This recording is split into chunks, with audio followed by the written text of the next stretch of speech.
Hello, everyone. This is JJ, the editor of Keyword Crypto. I just wanted to chime in before the episode gets started because when I was editing and listening, I realized that some of the things that we were talking about are already kind of outdated.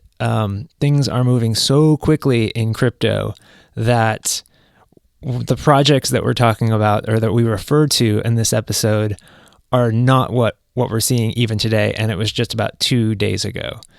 So when we refer to DeFi yield farming projects, particularly when I'm talking about the ones that are somewhat possibly maybe sustainable, and the things that we're seeing now that are really popular are obviously not sustainable, and probably they're not meant to be sustainable. They're just meant to blow up very briefly as bubbles. So I just didn't want there to be any confusion. Always be skeptical when you're listening to us or anything on the internet, because if it's days old, even if the creator has the best intentions, sometimes the information just could be slightly outdated and you're going to be getting information on something that you didn't think that you were. So just that disclaimer. Thanks a lot. Enjoy the show.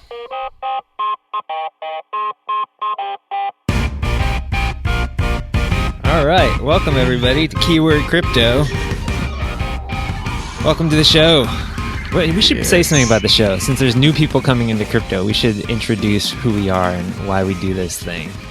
Well, I'm Michael, and I'm just a big nerd, so that's why I do it.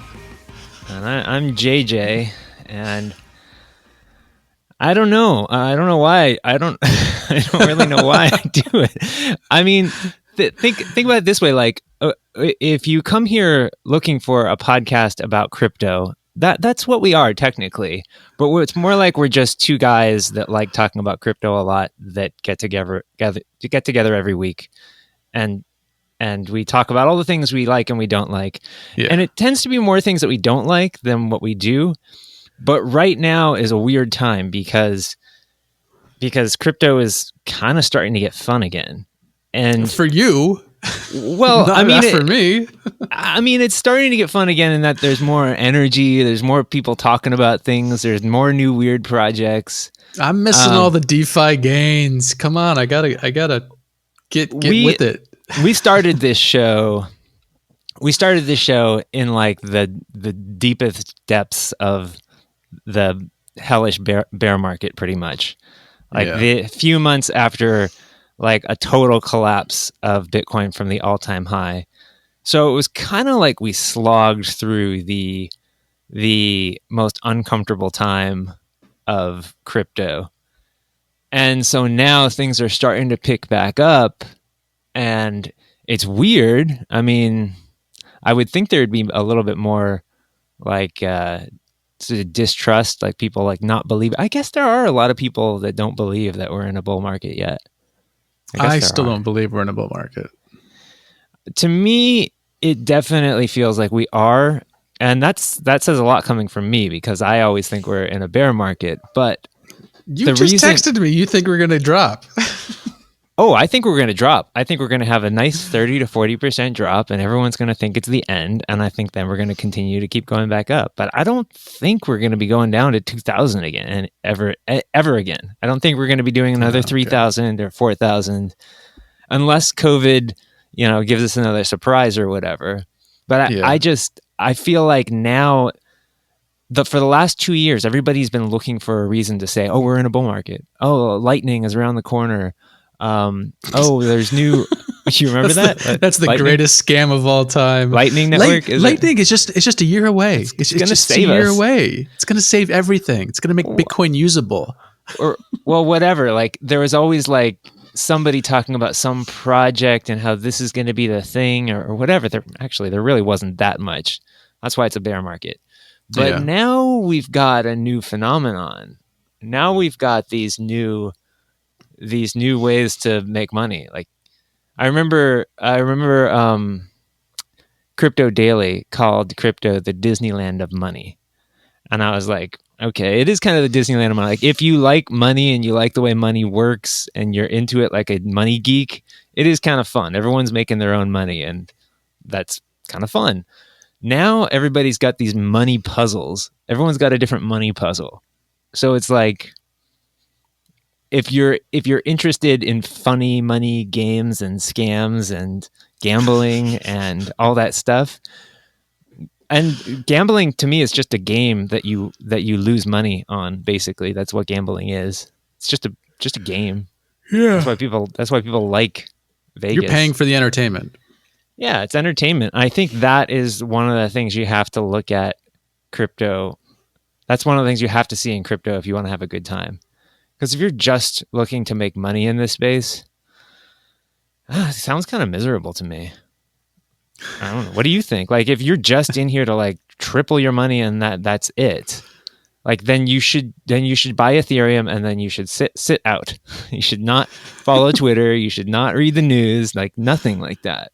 Ethereum shill JJ or whatever. Or choose whatever coin. Choose XRP or whatever. Just choose one coin. I mean, okay. I don't think that you are this kind of person, but that is like in my mind like an Ethereum privilege statement right there. Like, oh, you know, just throw your money away and have fun and enjoy it. And like, I'm like, bro, there's a lot of us who are fucking broke. And you're just like, hey, I'm gonna gamble on these shit coins and just, you know, lose it all. And like, that's not what I'm talking about. That's not what I'm talking about. Like, I'm saying, don't worry. Don't try to make this about money. Like, make this about the weird characters that you're going to show up. Like, the weird projects are going to come and go. How everyone's going to like create a community around. So you're talking about it like from like a movie standpoint, like you're watching a movie. Basically, so, yeah. So you're like watching a movie. If you're coming, and you're into not crypto, investing any money. Or invest a little bit, or invest enough to make it interesting for you. But of course, don't invest more than you can afford to lose. Like I would never tell anybody. I would always tell that to anybody who's coming into crypto. I mean, any friend of mine that says, "Hey, Jeff, I'm interested in buying digital currencies. Can you guide me?" I'm like, "Whoa!" Like, I don't know if we should go my there. Retirement. I'm like, you know what?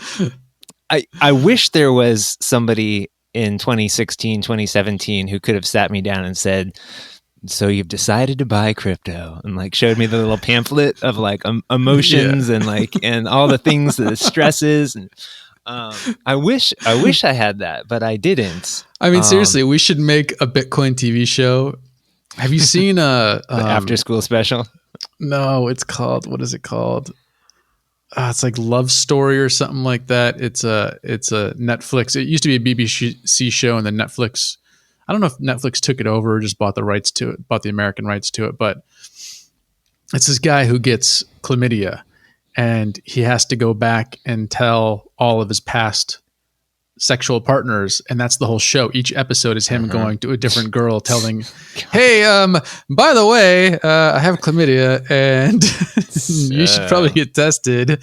And so, but in the beginning, he's got that pamphlet. It's like, "So you have chlamydia," and I feel like we should do a show like that about cryptocurrency. So yeah, well, that's what it's like. Yeah. It is. Whenever somebody says like that's starting to happen to me more now, and that's one of the reasons that makes me think. Each episode could be like, I mean, each episode could be like investing in another shit coin or DeFi or an ICO or an IEO or whatever. It's just like, it's just the roller coaster ride. You found a new cult. You've discovered a new YouTuber. Yeah, you know, like back because I mean, my God, these ETH heads, these fucking ETH heads are like, oh, this shows how great Ethereum is. See how high the fees are, and you're like, that is not that's a cult, bro. That's like I'm spending a lot, so that shows how good my Ethereum is because the transaction fees are so fucking high. They're ludicrous. They're ludicrously high. $50 today. Yeah, I went on Zengo to pull something out of a smart contract. $53 it was going to cost to do it. Yeah. The transaction fee, $53 fucking dollars. Yeah, it's ridiculous. These are the things though that are like really wacky about crypto. I mean, 2017, you got Bitcoin like stuck on an exchange somewhere or like in a wallet that you couldn't. You like couldn't move it because it cost more than the Bitcoin that you had or something. What was the story? Yeah. It was just absurd. Yeah. And like, this is everybody at the time, Bitcoin's at an all-time high, and everyone's like, this is the new currency. This is the new world currency. Yeah. So it's absurd things like that. I mean, we didn't have anybody to kind of show us the ropes when we were new to this. I would have loved to have had a podcast like this around back then. I would have loved to it. And I'm not saying I'm going to show anybody the ropes, because I'm still kind of clueless myself. But I can say that we are not a cult. We are not going to try to get you to buy anything. And that alone, you should be like, oh my God, this is the greatest podcast ever. I mean, really. Like, we don't show referral links. We don't have investors or sponsors or advertise. We don't have anything. So it's just two dudes talking. No, yeah. But I will say, if you're gonna fuck around and you don't have any money, if you're gonna fuck around with like $25, there aren't that many you can actually mess around with. So I would suggest something like Nano or XLM, or there's a few where the fees are so astronomically low, you can screw around and send them to your friends back and forth and test it out and not lose, $15 per transaction. You're right. You just tell people that we're not going to shill anything, and then you shill the one thing that you shill. I'm saying look for ones where the fee is less than a penny or free. Yeah, I would say free, but there's, or less than a penny is also good, because you can actually mess around with it and not feel like you're blowing all this money. But that's the thing, like with ETH transactions today, if you send 2 transactions, you've lost $100. That's ridiculous. Yeah. Okay. Yes. Yeah. But if you want to just mess around with crypto, you can buy $25 worth of Ethereum and leave it on Coinbase, and you're probably not going to get wrecked. That's not messing around with Ethereum. It's not messing around with cryptocurrency is actually experimenting with sending, receiving, understanding addresses and this and that and transaction fees, and some of them you have to put a memo in. Like, that's the thing. You actually have to use it on a daily basis to really kind of understand and get comfortable with it. And once you're comfortable with it, that's how you stop getting scammed. That's how you stop making mistakes. It's the only way you stop losing money is when you get comfortable with it. That's what you tell your friends that say, Michael, I'm thinking about buying crypto. What do you recommend? You say, check out Nano because the fees are free and it's fast. I first ask them what they want. Like, what's the purpose? Are you doing it because you just want to have some exposure to it? Then I say, go on Coinbase and put in $100 and 75% Bitcoin or 50% Bitcoin, 50% Ethereum, and just walk away with it and forget the password and don't look at it for 10 years. But if it's somebody's like, oh, I really want to learn more about it, I'm like, okay, cool. Open up a Binance account, a Binance US account, start experimenting with stuff. Try Nano first, because everything's free. You can get it off onto a wallet. It's safe. And then you can actually experiment with sending it back and forth and back and forth and back and forth. And you don't lose any money. So I think it's just a great experimental cryptocurrency to work with. Or Stellar gets a little confusing because it has those memos and stuff that you have to put in. Not all the time, but sometimes. And that kind of screws. Once you start adding these extra steps, people start to freak out and make mistakes and lose their money. And okay. So, I just feel like anybody who comes into crypto and wants to buy some, Ethereum or whatever, or Bitcoin, whatever, they're going to buy some Bitcoin. I feel like we're unduly harsh on Bitcoin when Bitcoin is still going to have its day and everyone's going to be talking about Bitcoin in the end. But I feel like Coinbase is like a weird place to send people these days because there's so many cryptos on there. And there's so many fees. Nice. In 2016, it was just like you got Bitcoin and you got Litecoin, and that's about it. And Ethereum. And then in 2017, it was 3. It was Bitcoin, Litecoin, and Ethereum. And so it was like I was the type of person who I bought on Bitcoin. I would send to a wallet. I bought on Coinbase mostly, and then I would send to a wallet because I had a friend who was like, make sure you figure out how a wallet works, like learn a wallet. And actually, if I would have followed his advice, I would have had a lot more Bitcoin right now because it's a long story. But if I recommend learning how a wallet works. There's a million of them out there. Yeah. Pick a good one. You like Zengo. I like Zengo just for the ease, and it you don't have to memorize, you don't have to have the keys stored or anything like that. I think it's a pretty user friendly. I'm actually working with them. I'm like one of their like not Shills? beta. Are you one of their shills? No, they don't pay me anything.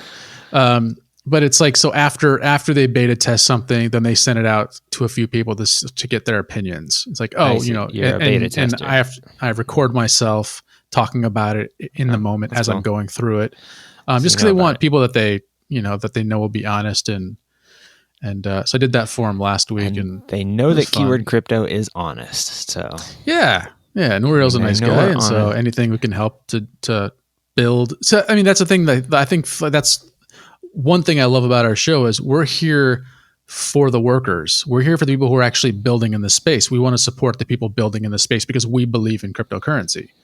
We believe in the ecosystem and in the infrastructure of changing the financial system of the planet.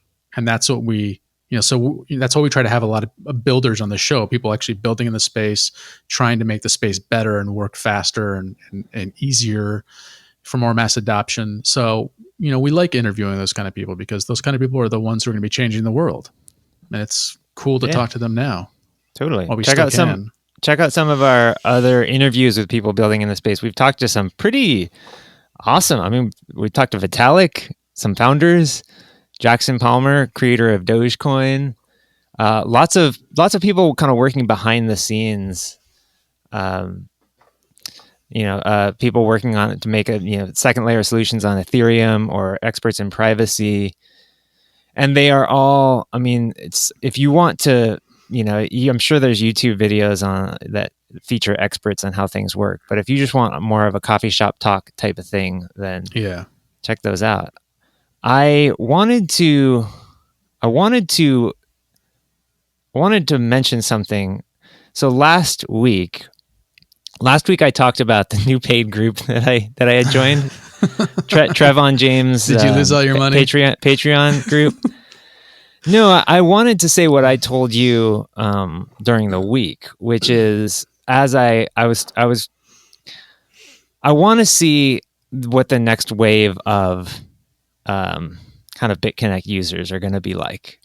And, there are the DeFi projects where you can lock up your stable coins and, or you can lock up your crypto and then you get a derivative of some sort and then you can lock that up. But because of that, there's all these kind of scammy looking websites, that you can stake your crypto on. And that's kind of what Trayon James is doing. And I imagine a lot of people, it's because it's very much like BitConnect. It's kind of the thing that he does. It's, a lot of these Tron scams and stuff like that.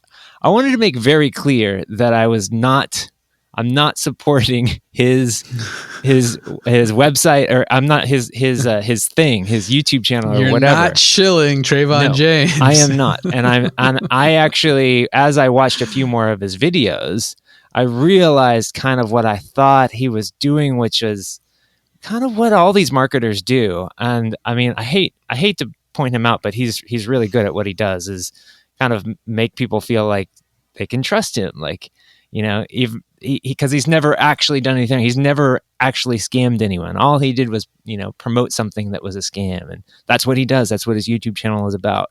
But we don't know for a fact. We don't know if BitConnect actually paid him to be a promoter. Man. Do we? Well, no, of course we don't know that. And that's the thing. It's like, if you're getting into crypto now, get ready for all these people who are going to say, trust me.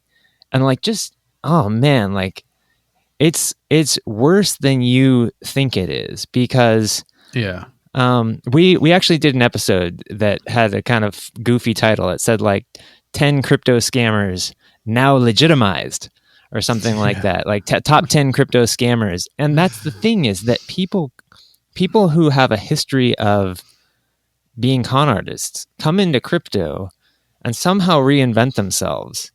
And sometimes they don't even reinvent themselves. Sometimes they're the same person. And yet sometimes they just wait. They just wait 2 years and then come back. They kind of go away for a while. Like Superman.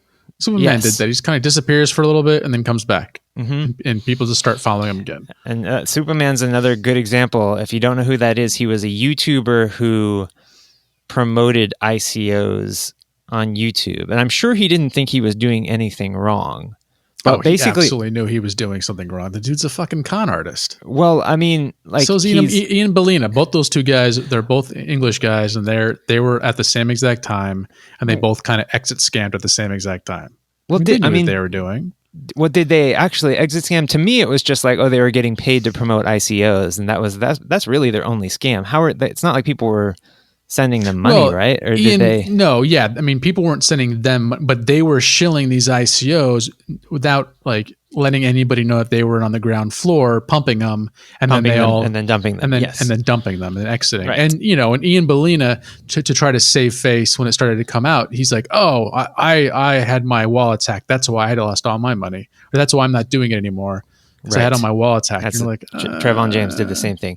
The same thing with with so many of these YouTubers. They've been caught before. They've been caught doing the pump and dump things. It's the same thing that like with the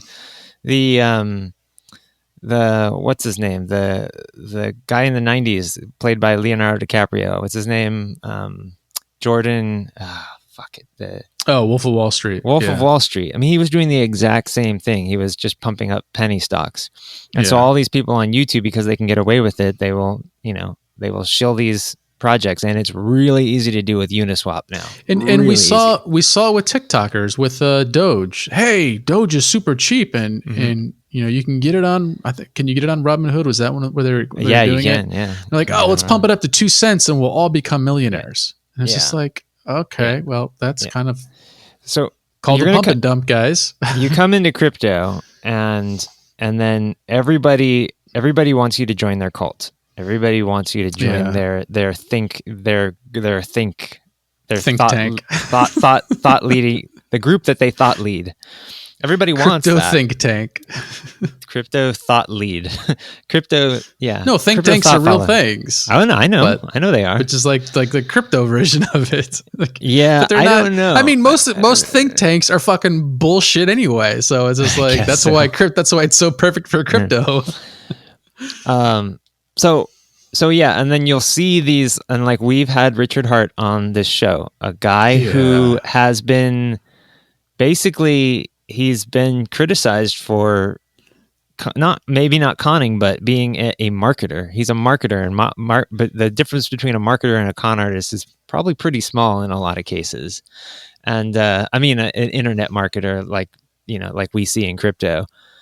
And it's like they get a little bit of respect because they make some people some money, and then all of a sudden it's go time for them. There was another guy. Go time! It's go time. Sorry, Frank Sinatra thing. I don't know if some of these guys are still around, but I'm sure they're going to be popping back up. The guy in Korea, the Bitcoin fund manager guy. Oh man, the guy who had like different identities. There's like newspapers where like cops were saying, if you have any information on this guy, let us know because Interpol is looking for him. And wasn't he the guy that was like impersonating women and had all these different identities? Crazy. And wasn't he doing with like photographers too, where he was trying to get artists to come out and shoot projects for him, and then he would just say, and they had to pay their own way, and they'd get there and they just ended up losing like $30,000. He would exactly what it was. He was like going to like office buildings and walking through and saying, "Look at my employees," like just like like check out the warehouse in the back. All of these workers work for me. People are like, "What are you doing here?" But you know what? The thing is these people, they find a legitimate way to make money in crypto. They're like, "Oh, these coins are going up, so I just tell people to buy." All of a sudden, I'm not doing anything. I'm not a con artist anymore. I'm just telling people what to buy because I can see it. If you're in America, it's against the law. It's called totally financial advising, and so and that's the big reason that it's illegal here to do that. But I mean, my point is that these people are everywhere, and that's the number one thing you have to look out for. And you're going to want to follow somebody in crypto. You're going to need people to follow. And that's one of the hardest things to find. I don't know how you do Follow the Nano shill guys because they don't shill anything. Yeah, they don't shill anything at all. In fact, They don't. They're not even interested in crypto. Those guys are like so shilling Nano price right now, because normally they don't do that, but in the last 2 weeks they're like, dude, Nano's about to explode. Nano, and I'm just like, oh my god, I need to start muting the Nano reply guys. So we hear, like, what exactly does shill mean? Like, what does shill mean? Does shill mean promote, push? It means promote. Okay, but it usually means promote something I'm heavily invested in, without telling you that I'm heavily invested in it. Right. Okay. So it's like this ulterior motive. So it's like, hey, I heard about this new thing that I already have $20,000 invested in. So please pump it so I can make more on it. You know, it's just like all the subtext that you never really let out.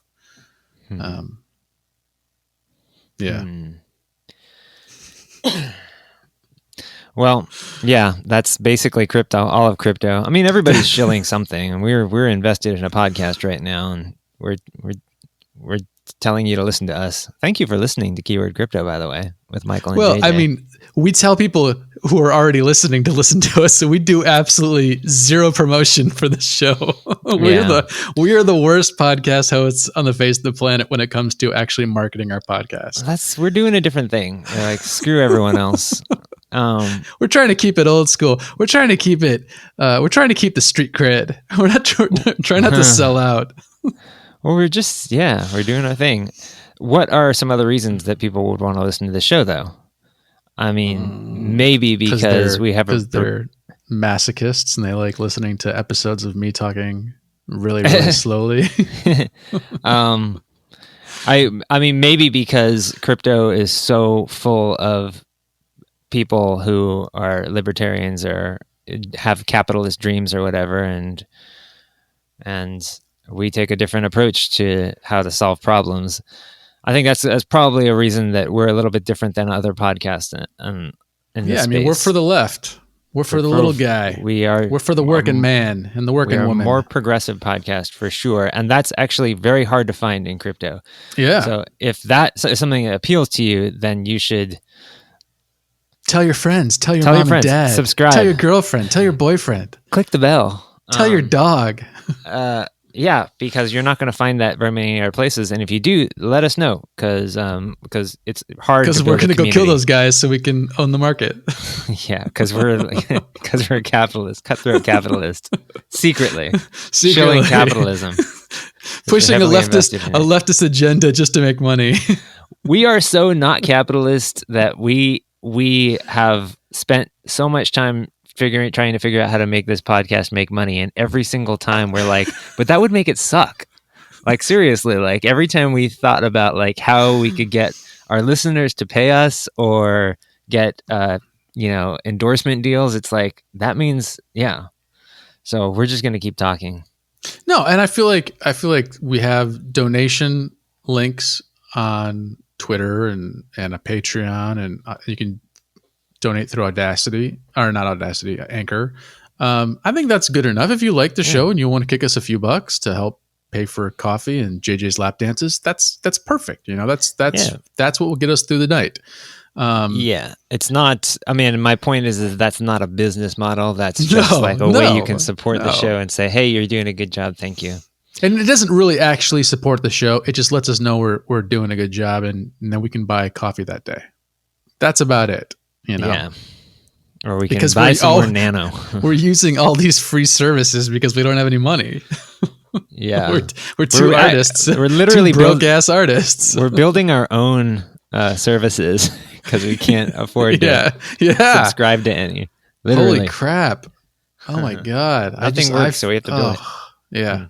Yeah, so you're doing something, I'm doing something, and I don't know about you, but man, I am just siphoning off all spare money that I had into this project. That's probably going to go live next week, so I'll tweet it out. Oh, cool. You don't want to talk about it right now? I'll let it drop first, and then it's just an alpha build, and I'm going to make it open to the public and anybody who wants to participate and throw me bug fixes or issues and suggestions. That'd be great. And then if you don't want to, if you think it's a big piece of shit, you can tweet us at Keyword Crypto. Say, Michael, your project's a piece of shit. Yeah, that's about it. What about you? Do you want to talk about yours yet? Not yet, but Yeah. it's coming. It's in the user experience. The user journey is being built right now, paving the way. Yeah. Trailblazing. Yeah. It's good. It's good stuff. So Michael, when we first started talking and I said, "Oh, crypto is getting fun again," and you said, "No, it's not." Is that because of the Ethereum fees? Because you feel like you're missing out on these Uniswap coins. Is that right? Or what's going on? Why would you say that it's not fun right now? So here's the thing about JJ. Let me give you guys a breakdown of JJ. I asked you a question about you. Well, this is going to explain it. Talk about me. This is going to explain why. So JJ always goes, "Hey, dude, I heard about this thing. I've already made 2,000% profit." And I'm like, "What? Why didn't you fucking tell me?" And he's like, "Well, I only put in like $5." And I was like, "Oh, okay, but still." And I'm like. But that's the thing. Yeah. But that's the thing. So that's the reason why this time period always stresses me out, is because a lot of people, JJ is not doing it intentionally. JJ is just going JJ is just passing along projects that are kind of working or that he thinks are might potentially be good down the road. And I think you're specifically not telling me the duds because you're like, why would I tell him all the duds? We don't have a lot of time. Let's just talk to each other about what we think might work. And I think a lot of people, I think a lot of YouTubers and a lot of Twitter people, I don't know if they're necessarily intentionally doing it, but I think a lot of the quote unquote traders on YouTube and Twitter are actually purposefully not talking about their failures. And some of them you'll see actually bring that up as a way of like, oh, you can trust me because I talk about my failures. But that's why it starts to get stressful, is because all these people were like, I made 1,000x here. I made 100x here. Here, look, bling, bling, bling, bling. I feel like I'm in a fucking casino and I'm getting overwhelmed and I just want to go home. And I understand why Bitcoin maximalists, especially once 2017 hit, because prior to 2017, there was like 4 things you could invest in. And then 2017 hit, and all of a sudden there were 3,000 things to invest in. And everything was making 100x except for Bitcoin.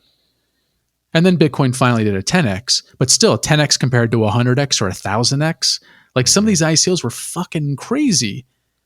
And then I think that's why they're all just like, and then the ICO crash, and then they're like, dude, all these people are losing all these money. We should just kind of push the Bitcoin agenda, the Bitcoin narrative, because at first it's just too easy to lose money. It's so much easier just to put it in one thing. And we already made our 1,000x gains. Everybody else will make 5x gains and they'll be happy. And it's just like, well, people don't want 5x gains. People want the 1,000x gains that you made. They want to get in early on something and make all their money. And so it's just overwhelming. Bear market's great because I had $1,000 and I knew I probably, at the worst case scenario, I'd lose like 500 because we were at the bottom of the bear market. So like, who cares? Yeah. And now it's just scary. Well, now it's real. That's again. why I feel like it's at least alt season when you're talking about 5x gains is like a bummer. I only got 5x gains. Well, I don't on this show on the air. I don't talk about the things that I'm invested in, and so Michael is exaggerating, but dude, it's entertainment. Of course I'm exaggerating. But I think that especially on Twitter and stuff like that, yeah, oh my God, all you need to do is follow some of these traders more closely, and you'll notice that a lot of them delete their old tweets they delete their duds. A lot of them do. A lot of them just don't talk about it. Join their Telegram groups if you want to get a closer look at them. They all do it. In fact, it's really disappointing because they all make themselves sound like rock stars, but they all have duds. And you know what is interesting? And this is part of the fun for me now. You see, I'm not, like I said, I'm not really looking at the fun as the dopamine rush of making a ton of money. I'm looking at like all of the things that kind of become clear. And for once, it's kind of fun for me to have as much or more knowledge about certain aspects of crypto than the people who have been in the space for a really long time. And that's kind of cool. It makes me feel like, oh wow, I understand this DeFi thing more than these OGs who were the guys when I first showed up were talking about their 2,000% gains or whatever. Yeah. And and so like when they start talking about low liquidity Uniswap things, I know that what they're saying is kind of bullshit. I mean, yeah, they might be able to look at these and shill them and make them go up because they have a lot of followers. They might be able to look at something, but they can't do better research than I can right now. The day traders can't do better research in crypto projects than we can. Shit, you can't out research me, fool. It's true. I mean, like they have been looking at charts for 5 years, and we've been actually talking to experts. Like they're not going to be able to do better research. They might be able to look at a chart. And these new ones that dropped a month ago have no chart, so they can't. There's nothing they can do. Yeah. So if they're reliant on charting, there is no chart for them to rely on. Yeah. For some of these projects. And a lot of them have so many followers that their followers are going to look up to them no matter what. So that to me, it excites me a bit. I'm like, whoa, finally, I kind of feel like that OG feeling like I know what's kind of going on. Even though I don't really know. Like all of the Uniswap stuff seems really scammy to me. Like some of it seems to make sense. Some of it doesn't. Some of it just seems like ICO garbage. And I know I think I even posted on Twitter. I was like, so why are we not calling these Uniswap gems? Why are we not calling these ICOs? Because it's pretty much what they are. And then a bunch of people, including some of the quote unquote OGs, were like, they're not ICOs. They're different.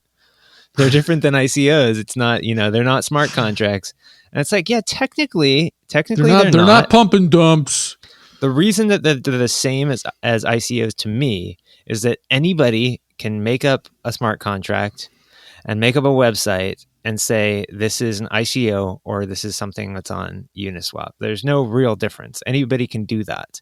Yeah. I mean, the difference is that now you can get audited, or now you can have locked liquidity on these exchanges. That's really the only difference. So let's talk about some red flags, because I sent JJ a link for a Twitter thread about Sushi, which is a new quote unquote exchange that's trying to like a DEX that's trying to beat out Uniswap, because they say Uniswap had all these VC funds, and so all the profits are going to the VCs as opposed to the people who are staking the liquidity or putting in the liquidity.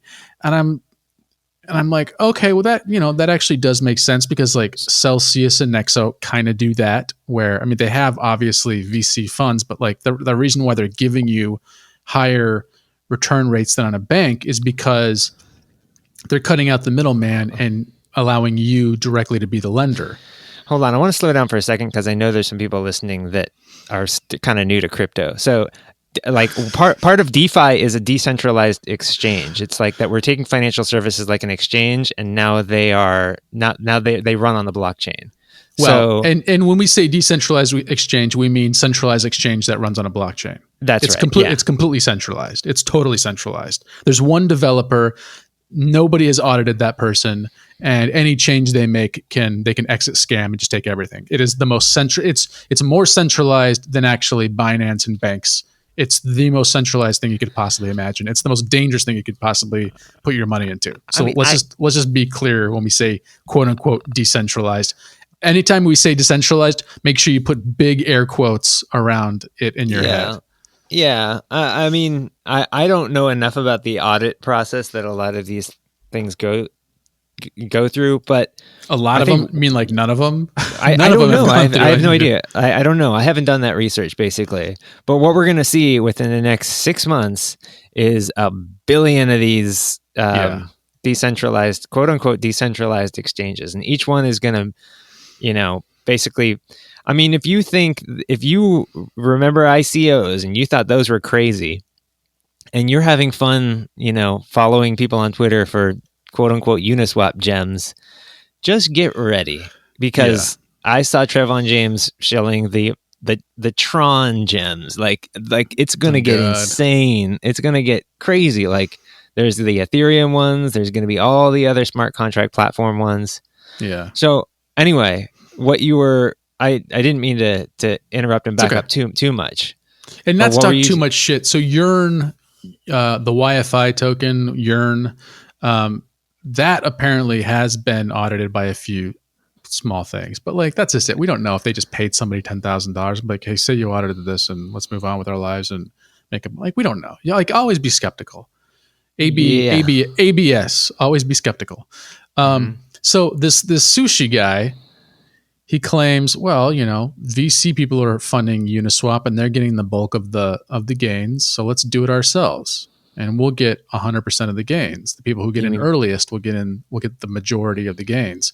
So it's as essence, if you get in early, you're the VC. Specifically, Uniswap. It's literally just capitalism. Like, say it again. You're talking specifically about Uniswap. What? You're talking specifically about Uniswap. He's trying. The Sushi guy. The Sushi guy's tired of Uniswap saying that VC people are getting all the money from the liquidity transaction fees, and he wants to have his own where the users get it all. But the way it works out, the early users have the most stake and get the most profits, and then the more liquidity gets, the lower, the more spread out it gets, so you get less and less profit. Right. Well, it's just recreating capitalism. It's just all he's doing is just recreating capitalism, where him and his friends are the ones making it instead of the Uniswap and the VC guys getting it. So I think that every project. Well, hold on. Like that. Yeah, hold on. Well, that's not the point of it. So the point of it is, he said So I sent JJ that thread, and then literally an hour later, he tweets out, I have a contest. Whoever can audit the project first successfully will get 5 ETH. I promise, or something like that. I promise you'll get 5 ETH. His exchange. Yeah. His exchange. So he hasn't audited it yet. He's asking auditors to work for free, and the first person that wins might get 5 ETH. How do you? Because he didn't put it up in a smart contract or anything. He didn't say, here's the smart contract. Here's proof that there's 5 ETH sitting there waiting for you. He didn't say any of that. He just said, I'll give you 5 ETH if you win. So that means he wants like 5 or 10. He wants 5 or 10 firms to audit him, and then if they win, they get paid. So that means like 9 of them are going to work for free and not just waste their time. And the fucking idiocy. That's just a massive red flag. So he's admitting he hasn't had it audited. He's admitting he doesn't really have any money to pay more than one person, and he wants them to work for free and have like a contest. This is like 3rd grade fucking. It is. It's pretty funny. Shit. Actually. Yeah. So it's like, these are the people that they're like, and his liquidities, is going through the roof right now, like $700 million or something ridiculous. Like, this is what people, it's like Yam. This is what people are investing in, thinking that like, we're just experimenting. And it's like, and that's my thing. Like what you were saying earlier, is just like, well, experiment with monopoly money. But when you're experimenting with $700 million worth of crypto, here's the thing. If he exit scams, he takes the money. If the contract actually breaks, that's $700 million worth of ETH that's gone. It's just wiped away. Yeah. And that's my issue with this. It's like, so like, it's much. So look, if somebody steals $1 million, usually they're spending that $1 million. This is like the Joker in the movie, taking the $1 million and then lighting it on fire. And you've literally just sucked that capital out of the system. And that's really dangerous for the system, because now you're down $1 million or $700 million in ETH's case. That's a fucking lot of money. I'm still stuck on how you win an audit competition. Like the first auditor to audit, it's like I could say I looked at the code, looks good. All right, give me that ETH. Yeah, isn't that what? That's not how you incentivize people to check your work. Yeah, you don't want the fastest person to audit your thing. You want the most extensive person to audit your project. You want the auditor with the most reputation that people will trust. That's why that's why at YFI, those Yearn projects are, so many people are investing in them, is because they're audited by auditors that people trust.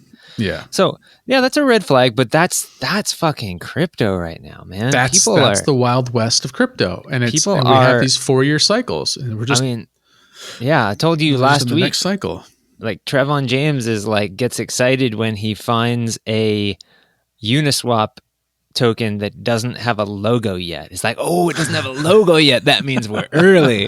It doesn't have a website, no white paper. Ooh, this one's good. In before the white paper. Yeah. in before the logo, and like that's absurd. I mean, that's definitely a red flag. If somebody, and not only that, but you're talking about like the guy in the clown, the clown avatar who talked like Tarzan. Yeah. So like, these are your developers. Welcome to crypto. Here's your developer. Oh no, that wasn't the developer. Okay. The developer is Nomi Cook or something like that. If anybody plays World of Warcraft, Nomi, the Pandaren chef in Legion. This is the guy's avatar, and his name is like Nomi something. I forget what it is, and it's called Sushi. And but this clown guy is the one talking about it, and it's just like, I see. But Nomi was the one that said, "I'll give you 5 ETH to the person who wins the audit thing." And I was just I see. Okay. I mean, super broken English. Not that. Look, there's nothing wrong with broken English, because some of the smartest people in the world don't speak perfect English. It sounded like somebody wasn't even trying. It came across as one of those like Nigerian print scams where they purposefully, use bad grammar to weed out the smart people. I don't know if you know this. Do you know about this? I don't. Is that true? Yes. So they interview a bunch of the Nigerian prince that the princes, quote unquote Nigerian princes do the scams, and they said, "Why do you make it so obvious?" And they said, "Because it weeds out the smart people." What? Because the smart people, we can't get any money from the smart people. The people who are dumb don't notice all the grammatical errors, and they're the ones who give us their money. They're the ones who fall for the scam. And I was like, that is genius. I guess it's genius. That is absolutely, I mean, it's evil genius, but it's so smart. You don't want to waste your time on people who are intelligent, because they're going to see right away that it's a scam. And they're not you're not their target audience. The target audience are the low IQ people who just don't know any better. Yeah. It's so evil, but like, so who are we? These guys think about this stuff. Who are we weeding out? Like, who gets We're filtered into the Bitcoin listening? Maximalists? we weed out anybody who, we weed out the Bitcoin maximalists. Oh man. Oh, that's probably the ETH maximalists after my tweets today. I mean, it's possible that a lot of crypto Twitter accounts are kind of like that. The whole thing. I mean, it's no surprise if you've been in the space for a while. But like, what's the deal with all the anonymous accounts? Right? What's the deal with all these? Because this is another thing. You're dealing with people who want you to join their cult that are trying to legitimize themselves because they've been caught as scammers, con artists in the past. And then you've got this world where it's perfectly acceptable to be anonymous. It's perfectly acceptable because people say, oh, I'm protecting my identity because I move millions of dollars in Bitcoin and I want people to know who I am. Or it's because, which is legitimate. And that's what con artists do is they use just enough truth to legitimize their con. And the other thing that they might say is that, or they might say that they don't want to pay taxes or something like that, so they stay anonymous, or their government's going to come after them if they know that they have money or whatever it is. A lot of anonymous accounts. To me, it's like, it makes it really hard to trust anybody if they're anonymous in crypto. And then, of course, they gloss it over in cartoon characters and anime and other weird inside jokes that you'll never get So you'll want to get because you'll want to feel like you're part of the an crypto insider. world. Yeah. Yeah. But But just I forget don't about know it. if people, I mean, I'm sure most people know, but just in case you don't know, con artist is short for confidence artist. Is it? And the whole Eh. idea about a confidence scheme is you instill confidence in your mark where they trust you. They have confidence that you're legitimate, and then you pull your scam on them. Mm-hmm. So that's what you have to constantly be reminding yourself, that these people on Twitter, these people on YouTube, they're all confidence men and women.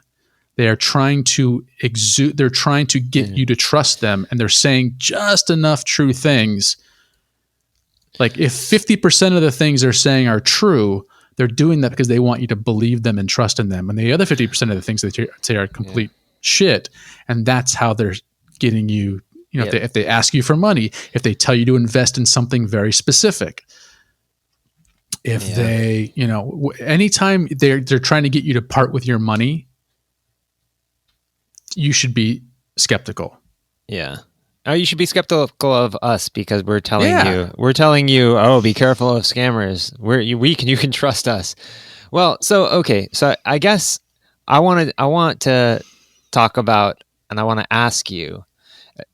We've just mentioned a bunch of reasons why this is really scammy place, and a lot of people want to take advantage of you. But I still think there's something to like democratizing the fundraising. I mean, we've seen projects that start as ICOs that become big, huge projects. I mean, like Ethereum started as an ICO, and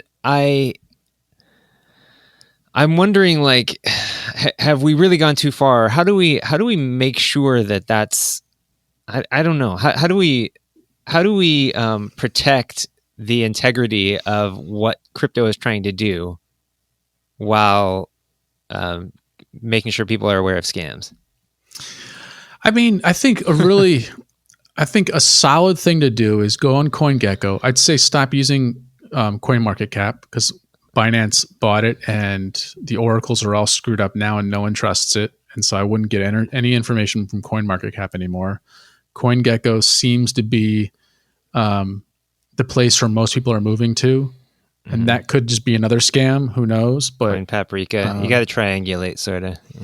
yeah, you got to go to a few different things. And I would find, so what I do, so like, JJ will mention something, and if it's not on Binance, if it's not in any like the major ones, I just be like, I'll wait for it to get on the major ones.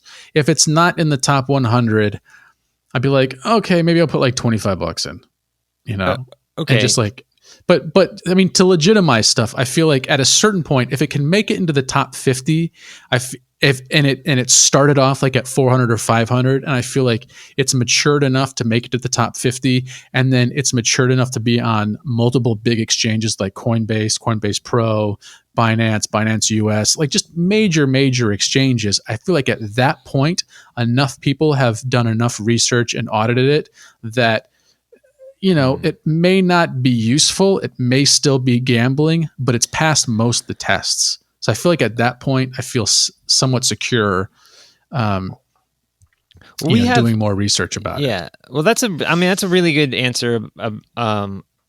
Answer to how do you find good projects to invest in? But I mean, so the U.S. has laws about investing because basically investing is just fundraising for companies, right? And I see that there's a use case for that in crypto, like using Ethereum to fund. Oh, you're talking about just investing in general. Well, I mean, I'm talking about both, but I do want to know if this ICO or Uniswap thing is this an okay way? Should we actually keep doing this and keep promoting this as a way to raise money for your new bank project or your new crypto project or whatever? Because to me, it seems like there's too many dangers to it. But at the same time, it does democratize the process. It does globalize it. It does make it something that everyone can participate in. I don't know if there's a way that you can make it safe and for everyone at the same time. And I think you can't make anything safe because the only way to make something safe is to centralize it and to regulate it. And unless people are being murdered, you want to have the least amount of regulations. Unless people are actually being scammed, you want to figure out ways to keep it decentralized as much as possible. I feel like in this kind of sector, when you're starting to get a mass amount of people, like 25, 30, 40% of the world's population investing in these kind of things, then you might want to start regulating a little bit, because now we're talking about real money. When you have like trillions and trillions of dollars in something, that's when the big con artists start to come out, like the real ones, and they start preying on poor people who have like $10 to their name. Right now, only like dumb people and rich people are in crypto. Like, those are the ones. I mean, only dumb people and rich people. Yeah. I mean, that's kind of how I feel, where it's just like, you're either dumb or you're rich, because it's like anybody if you tell anybody on the street what we're doing, they look at us like we're fucking dumb. Like we just fell off the turnip truck. We're the stupidest people. They're like, why are you giving your money to a Nigerian prince? Because that's all you're doing. You're giving money to, a token that was made up yesterday by some dude with a dog avatar with an anonymous next to his name who talks like Tarzan on Twitter. What the fuck are you doing? Why would you put money in that? Michael, we look stupid. The last one did like 10,000x. I know. That's why. We have to be stupid to not realize, okay, the last 10,000 were complete scams, but the last 10,001 went a million X, and I want to get on that million X. Then I'm going to do a bunch more research. That's what I'm going to do. I'm going to do 10 hours of research, and then that'll prove that I'm not stupid, and even though I'm not rich, and even though I'm not rich, I can still participate here. Yeah, it does really sound ridiculous. I mean, just sounds ridiculous. Well, here's the thing. Here's kind of another phenomenon where if something is, I think actually Trayon James said this. He said if it's too complicated to understand, that's a good thing. He was like, "There's a lot of smart language. It's a lot of smart stuff in here. That's usually a good sign." It's like if there's a lot of math and a lot of things you can't understand, it sounds like it's for smart people. That's usually a good sign. That's why he likes Tron so much, because Justin's son just copy and pasted all that smart stuff into his own white paper. Man, Trayon James, thank you so much for the good content that you've provided for us, so that we can create content and provide for others. But so here's the thing. So I think a part of the other thing about regulation, and I think sometimes it just kind of starts to regulate itself in a sense that right now, a perfect example is ETH fees are too high. So average people and poor people cannot seriously invest, because if you want to put in $100 and the ETH transaction cost is $53, you'd have to be dumb as shit to invest $100 or to put $100 into that. In essence, $47. Yeah. But if you have $10,000, you're like, it's 0.5%. Who cares? It's like, okay, go ahead. Or not, it's not even it's half of a percent. It's just gambling. That's all it is. I mean, if you think, but if you're rich, you don't care. Yeah, but if you think that if you honestly believe that it's going to go up 20,000%, then you're fine losing $50 right away, I think. Yeah, but that shows how dumb people are in the cryptocurrency space. Yes. Because it's like playing, it's literally like playing the lottery. It's 1 in a billion chance. I mean, you have such a huge, okay, maybe not 1 in a billion. But the dog said it was okay. Dog said moon. No, but yeah, so it's like, I mean, here's the thing. So it's probably going to go up. And before you have an opportunity, it's probably going to go back down. Because that's how pump and dump work. That's how pump and dumps work. Unless you're the one doing the pump, you're the one getting dumped on. So the DeFi projects, like, so what happened in my experience was, like, I heard about the DeFi. I heard about the DeFi. I'm calling it the DeFi now. I heard about, like, you could take your USDT and lock it up, and immediately I'm like, that doesn't sound like a good thing to do. First of all, don't do anything with USDT. But, like, okay, so you can take DAI or you can take USD coin or whatever, and you can lock it up, and then you'll get these derivatives, and then those you can either sell or those you can lock up. And then I started to see, okay, there's actually there's something complicated behind this, which means that there's more to it. It's either a very complicated scam, or somebody is actually trying to devise a new system of creating liquidity, or something, like somebody's doing something here. So I have to do more research to figure out how it works. Yeah. And I think that once things fall in place, it's like you realize how something works, and then it's actually, who did a great job on this was Crypto Daily. I saw his video that came out today, and he did a comparison of the, like, YFI, Yearn Finance derivatives. I thought that was garbage. You did? Well, I mean, he compared it to BitConnect, and but like, the only thing that seems like garbage to me is whenever they say it's audited, and it's based on this contract. It's not based on a trading bot. But what did you think was garbage about that? Well, so, like, Yam's a perfect example. Okay, so here's the thing about this. Happened in 2017 with the ICOs, and it just kind of started regulating itself because Bitcoin transaction fees got too high, and the majority of people couldn't invest anymore. It kind of flattened out because the rich people had invested everything, and they couldn't get any more money from the poor people, and then it all just kind of collapsed. It came tumbling down. The rich people said, "Oh shit, let me get my money out," and then it all came tumbling down. And Bitcoin fees didn't come down fast enough to keep propping up any longer, and that's when it started to collapse. And the same thing's probably going to happen with Ethereum, because Ethereum's the gas to run these things, unless they start jumping off and start doing DeFi on OMG and Tron and this and that, which they are. But eventually this stuff kind of, because none of them are built yet for high transaction rates, that eventually the fees start to catch up to it, because none of them have the build out to be able to keep up with that kind of network traffic. And it eventually overloads, like CryptoKitties and all that stuff. So the garbage thing about Crypto Daily is he's talking about the idea of it versus the actual examples of it. Yeah. So you can say, oh, DeFi's audited. Well, no, it's not audited. That's the reason why people locked up $700 million worth in YAM, and then there was one glitch, and it got wiped out. Well, everybody lost everything. The YAM project was very different than the Yearn Finance DeFi project. So you have to think about it in this way, in the sense of, is it tested? So Ethereum at that point was tested. People weren't losing money because the Ethereum network wasn't actually working. They were losing money because the ICOs themselves were actually scams. But the infrastructure that it was all built off of worked perfectly. There weren't any examples, to my knowledge, of Ethereum messing up and people losing all their money in an ICO because Ethereum didn't work. Mm-hmm. But now people are taking their Ethereum and putting it into infrastructure projects that haven't been proven. And when the bridge collapses, they lose everything. Because now, instead of one Ethereum project, there's 80,000 different bridges built on top of it, and they're investing in those bridges.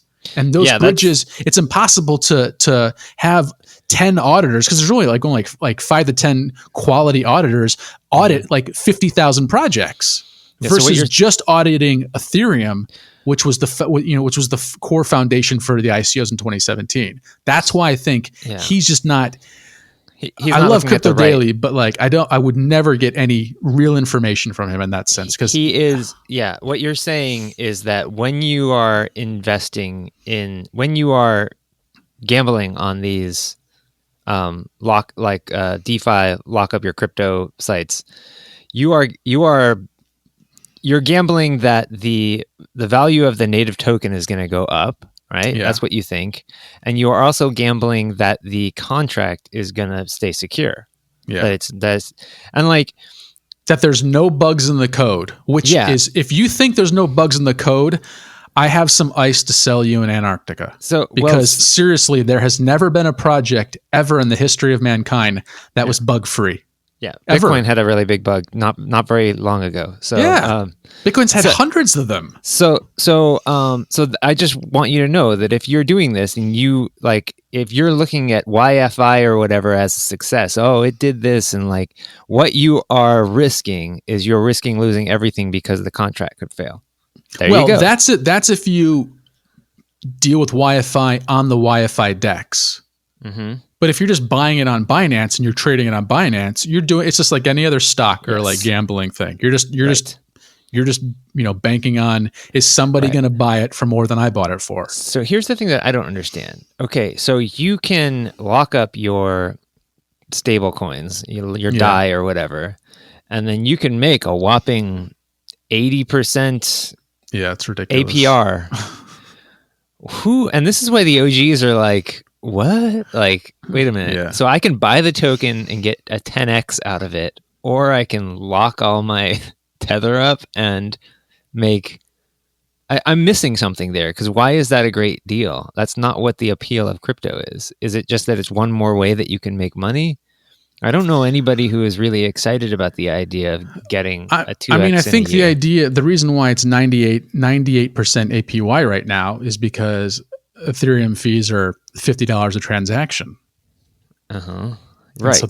And so if you're breaking that up amongst all the people who are staking, putting in the liquidity for it, then if 100% of the transaction fees are going back, or if like 95% of the transaction fees are going back to the people who are putting in the liquidity, that's the reason why it's so high. But once those fees come down, at a certain point, at a certain point, it's going to equalize, and people are going to be like, well, is the return worth the risk? Because like Nexo is shit. Well, so Nexo has an 8% return on stable coins, but they're like regulated by Europe, or they've passed strict European stringent standards and stuff like that. So like Nexo's, from my stamp, relatively safe. Celsius has like some of the biggest finance people in the world who have created this thing, and they're on Wall Street. They're working with Wall Street. They're this and that. These are people who have been working in Wall Street for a long time. So if they did an exit scam, they would have mafia people out and they'd be dead within a week. Like that's how I feel like, or they'd be like Wolf of Wall Street type stuff, where it's just like, I don't know, maybe that's not a good example, but I know what you mean. It's so I feel like those two, but it's also 8%, which it seems kind of high if you're comparing it to a bank, but they're saying, we're taking out the middlemen. That's why we're giving you a few extra percent. That's not that, but it's still not that huge. It's not like cryptocurrency DeFi money. So at a certain point though, like once those 98% APY fees drop down to like 12%, people are like, well, shit, this is so fucking risky, because if anything goes wrong with this contract, my money's gone. And I'm going to risk that for a 12% APY. So if I put in, $100, I'm going to get $12 back at the end of the year.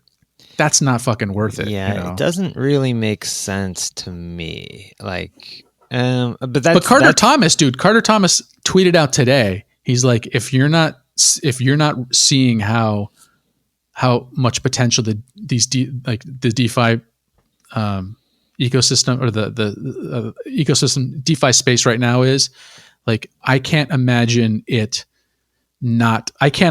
failing, because there's no reason to ever pull your money out. And it's just, the liquidity is just going to get bigger and bigger and bigger and bigger. It seems like such an irresponsible thing to tweet, because he's like all about making good decisions, right? That's the Good Decisions YouTube guy. Yeah. And I think just from his standpoint, he's looking at it from a hypothetical space, where it's just like, okay, so if this works, there's literally going to be no reason to ever pull your money out, because your liquidity, like if you're getting 12%, you would just want to put your stablecoin back in. You'd only want to pull out money when you actually have to pay bills. Right. Well, that's with any investment, really. Well, if you're using a stablecoin and you don't have to worry about the value going down, it's more like a bank, but it's like a good bank. It's like one of those 5% banks. So, right. Oh, I see. Rather than having to watch the charts if you're buying something. Yeah. Well, that's probably a smart thing for him to say because he doesn't want people to day trade. Okay, I get that. Yeah. But like you said, it's just like, okay, Yearn maybe because it's been audited a little bit, but that doesn't mean anything because people are updating their code all the time. And if you do an update with a bug in it, and you don't get it audited before you actually push it out. Yeah, I don't know enough about everything. The audit process. I don't know enough about it. I mean, there might be more legitimate auditors than others, and there might be ones that we trust. I mean, that's the idea behind this is that it's definitely a Wild West free market, and everybody says, don't trust verify, but that's all kind of bullshit. You got to kind of trust and follow. You got to trust and follow somebody. Yeah. And we've said that a bunch of times on this show that there's always a point of trust. And there's no way to verify unless you're a master coder who audits code. When you say it's the only way you can trust. Like one of the safest things you can do is trade your crypto on Binance. Whoa, that's kind of a crazy thing to say. I mean, when we're all like, not your keys, not your coins. But it's true. So far, they've proven when there was a hack, they actually refunded everybody's money out of their own pockets. Funds are safu, which shows you how much fucking money they make off of transaction fees. Yeah, so that's the thing is, okay, now we have trust in Binance. CZ. Oh my God, I can't believe I'm saying that. But there you have Coinbase has insurance. But a couple, I forget what it was. I think it was Poloniex lost a bunch of money and they had a hack and they lost a bunch of money. And like, say I had $1 million and they say, hey, there was a hack. We lost all this money. So your $1 million is only worth $650,000 now. Well, they just gave them a huge haircut on their, and they claim it was insurance, but they made their son.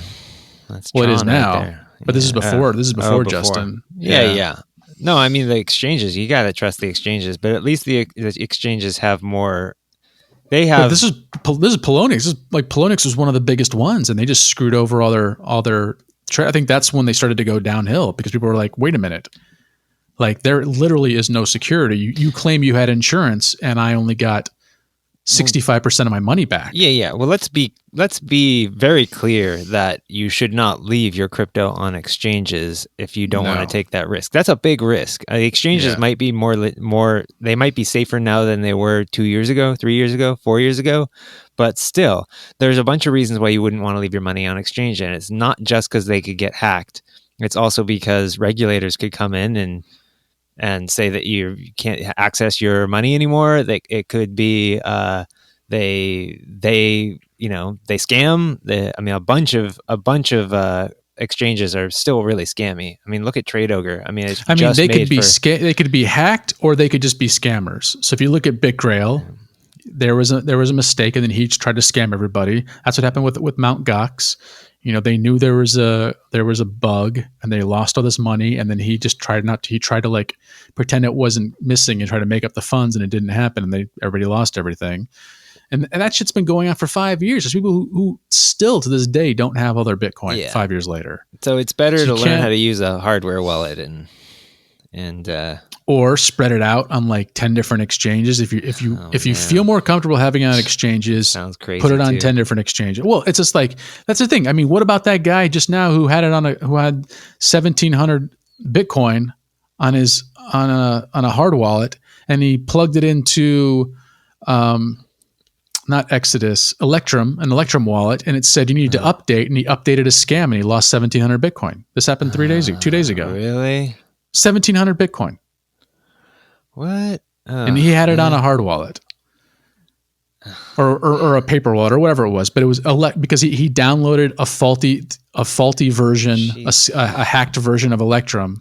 Man, I know we're going over time right now, but I feel like this is another thing. Everybody thinks that everybody is waiting to multiply their money, but one thing you don't realize is that when your net worth goes up, especially in crypto, you start to get more and more anxious because you're more and more of a target, and you have more to lose. And if you lose something, it's all your fault. Yeah. And like that's what was kind of happening to me in 2017 a bit, because it was like I was getting really, really nervous as people were still getting scammed. I got hacked for my MetaMask, Yeah. and that was, I didn't lose a lot of money, but I mean, it was a lot of money at the time. It would have been worth a whole lot now, probably. Yeah. But